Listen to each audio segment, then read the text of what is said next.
Hello everyone and welcome to another live protocol video. On this video I'm going to be talking about the INTJ personality type and how they can improve from perfectionism to their obsession with the truth and some more topics in between. So if you are an INTJ or if you know someone who is an INTJ, I believe this video might be very helpful to you. Thank you so much for watching and I'll see you on the next one.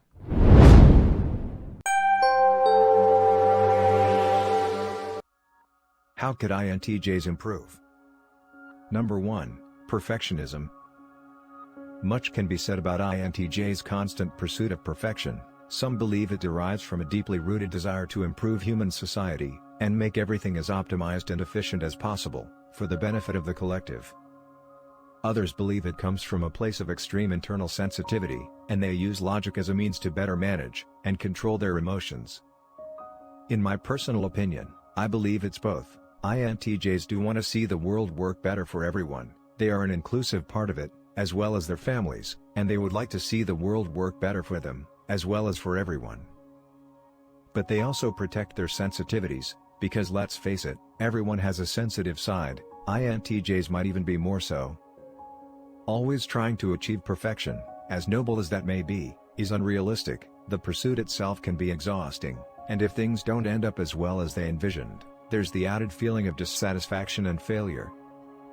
The way in which INTJs could improve when it comes to perfectionism, is by not allowing perfectionism to negatively affect their lives. This might be expressed with poor mental health, or just giving up altogether. Accept that you live in a flawed world, with flawed people, INTJs included, or else this video wouldn't make sense. Realize that perfection doesn't really exist. Don't beat yourself up if things don't turn out exactly like you wanted them to. Number 2, it's not always that simple. INTJs pride themselves on their logical and rational approach, and with good reason, because they are damn good at it. But if you realize that logic and reason are human constructs, and humans are flawed, then logically, logic is also flawed. See what I did there? Let me elaborate. Humans simply cannot perceive everything. We are very limited by what our senses are able to show us. Take infrared, or night vision for example. Emotions are seen as illogical or irrational, and even though acting emotionally might be considered nonsensical, sometimes an emotional response is the correct one. Let's say you're consoling a friend because one of their family members passed. The best approach is not to explain the circle of life, or how the universe works. The best approach is to cater to their emotions, be empathetic. They know the whys and hows, but they can't explain why they're unable to stop these painful feelings. In this case, a rational or logical explanation will be ineffective.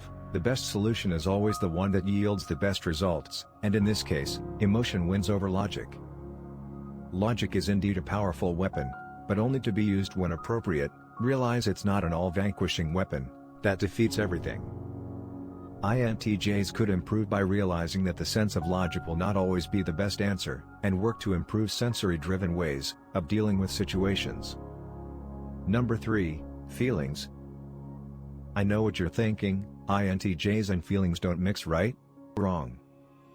Everyone has feelings, and INTJs are no different. In fact, I do believe that when INTJs feel, they feel intensely. And maybe like we said earlier, they use logic and rationality like armor, so these feelings don't get damaged. It's healthy to release your feelings from time to time. Don't allow your introverted intuition to completely take over your life. A well-balanced person will be both rational and emotional. If you remove one or the other, it will result in psychological issues and unhappiness. It might be that INTJs became this way because of childhood struggles, by having various hurdles involving other people, and were forced to fall back into their intellectual side as a defense mechanism. But that's just speculation. But why not try to accumulate positive experiences this time? The problem is the immediate assumption that every interaction with other people will end up in failure because of your past experiences. If you live like this, you're living in the past, punishing the wrong people, and closing yourself off to new and possibly very positive experiences. Start accumulating new and positive experiences, and as they amount, you might find yourself opening up and living a life you never thought possible. Number 4, obsession with truth.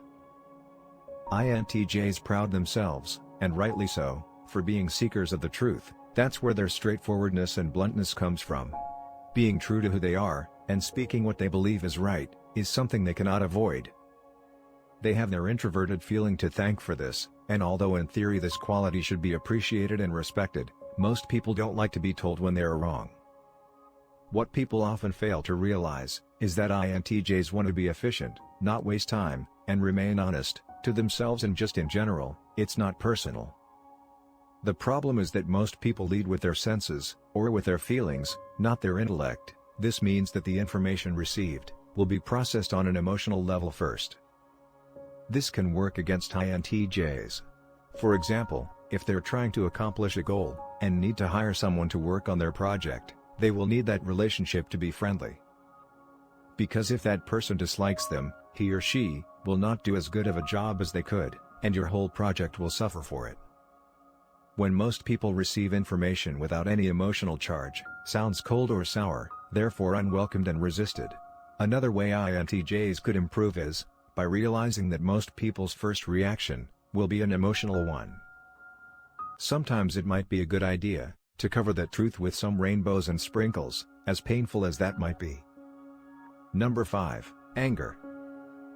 Anger is a constant passenger in the INTJ's life, but we all know that anger is the worst enemy of rationality. You can see what I'm getting at?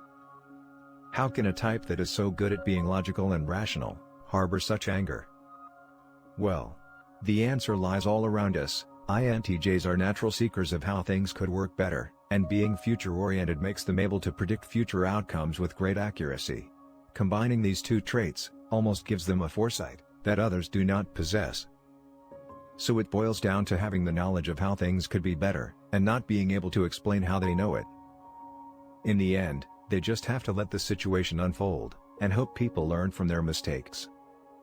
INTJs often wonder, how can people not see what the future implications are? This makes them think other people are dumb. This urge to help and optimize gets repressed, to the point that it becomes unhealthy, possibly turning into anger. The way INTJs could improve is by realizing that the great majority of people do not lead with introverted intuition. They do not possess the same insight, or the same capacity to mentally follow a logical course of action, to come to the most probable outcome. Different people have different strengths. It's important to understand that other people also have a role to play in society. Might not be innovation or efficiency, but something different with a similar value. Acknowledging that will disarm your anger. Remember, being angry will cloud your judgment and strip you of your most powerful weapon, your rationality. The bottom line: loosen the grip on perfectionism. Realize that logic is not the answer to everything. Allow yourselves to open emotionally to new experiences that involve exposing your feelings. Sometimes dressing up the truth to be more digestible is a requirement. Controlling or realizing that sometimes your anger might be misplaced, and be mindful of how other people can contribute to the world in their own way. Implementing these changes in your behavior will promote your growth and surely make your peers more respectful of your own gifts. If you liked the video, please consider leaving a like and subscribing. That will allow us to keep making more videos like this. For more related content, please click on one of the suggested videos. Thank you for watching.